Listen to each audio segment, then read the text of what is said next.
napay mga staff nga mo balay ayo makalagot jud. 3, 4, 5, 6, 7, 8, 9, 10, 11, 8 hours na nagdagad na 8 hours. Pagka man kay mo pa check up daw wala mo lang yan gigunitan ana.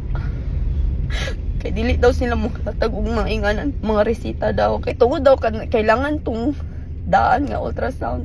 Ano ko nga gusto na gali ko magparesita bagong ultrasound kay dugay na kayo to. Gusto pa jud siya ipapangita. Wala man lang ko ni check up. Inyo 8 hours agad to number 1 pa akong number. Gibalhin pa ko sa surgery nga number 6 ang number. Wali buot na mga tao dadto. Halagot. Hagas ka ba? Mangutana ta, asa naman ang doktor dari, ma'am? Kaganiha pa ko, alas stress dari. Kauman kay alas 10 na, wala pa yung doktor. Ano, wala may kabalo, ma'am. Ako nga, wala ma'am mo kabalo. Ano siya nga, wala may kabalo. Asan doktor karon? Asya, kung di ka ganahan magtagad, ma'am, pagparadyo na lang dadto, nakuunsa maning mga tao dari, city hospital. Mura, ma'am, magyatay diya, oy. Makahilak na nang takay, walay tay kaon-kaon, wala tay tulog, kay tungod lang ani, kay public lagi pag magpa-opera, dili ra kay dako ang gasto, pero inga naon puta na sobraan na po sila. Oy, gabayad po tag tax. Gabayad ng tax, ug tarong, pero inga naon na tag story.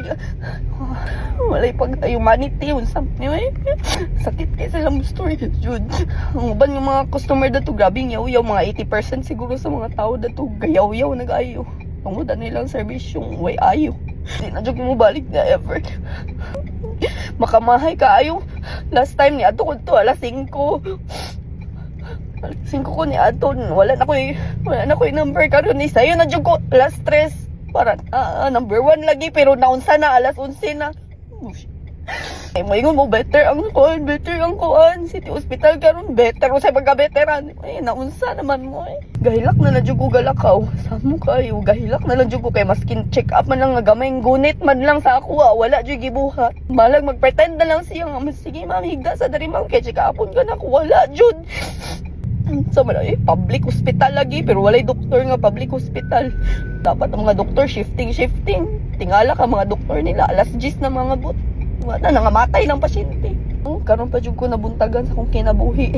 Na alas 12 na lang ko.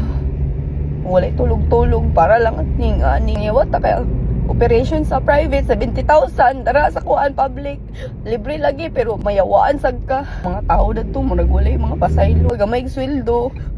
Dili ang sweldo pero dili pud ang tatay nga naon. Grabe pud sila eh. Lipay-lipay pa ko kay number 1 ko. Number 1, alas 12 siya po naman. Volunteer doktor, siguro to siya dito ba? Kaya nga naman siya mag-questor. Sinildiwan na siya.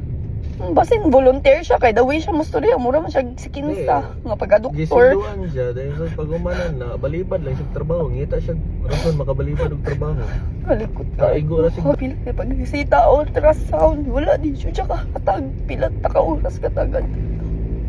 Yaw mo.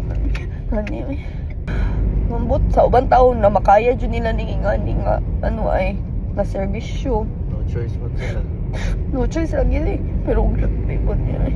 Kaya ano na lang dyan sa mga pobre dyan guys. Ang mga politician po, sila po ma-admit diha ba para maka-feel sila unsay atong ma-feel. Muingon sila better na ni. Unsay pagka better eh palihog lang bi.